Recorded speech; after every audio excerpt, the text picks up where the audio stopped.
حدیث میں کیا آتا ہے؟ من سرتہ حسنتہ وساعتہ سیئاتہ فہو مؤمن. جو جس شخص کو اس کی نیکی خوش کرے اور جس انسان کو اس کے گناہ تکلیف پہنچائیں وہ نہ بتانا چاہے کسی کو، وہ مومن ہے. He is happy for his good deeds and he is sad for his sins. وہ مومن ہے. But what about a person who is not sad for his sins? He exposes them. He tells to people کہ یار یہ کیا تیرے بھائی نے، تیرا بھائی بڑا اسٹڈ ہے، میں تو جی بڑی ماڈرن ہوں، میں تو بڑی لبرل ہوں. لا الہ الا اللہ. یعنی does the opposite, advertises. Sins should be a taboo and they have always been a taboo.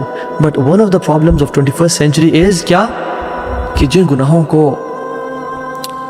حیا کا باعث اور اللہ کے سامنے شرمندگی کا باعث اور رونے کا باعث سمجھا جاتا تھا اور ان کو چھپا کے رکھا جاتا تھا، آج کل لوگ پروکلیم کر رہے ہیں رات کو کچھ کیا اور سیلفی لے کے لگا دیا LOL guys partying with 59 others at beach فلاں فلاں، اور لوگوں نے دیکھ لیا کہا یار لائف تو تیری ہے یار. Just to gain people's praise and appreciation, اور رب العالمین کو اپنے خلاف کر دیا اور لوگوں کو اس گناہ پہ گواہ بنا دیا. بچیں اس بات سے.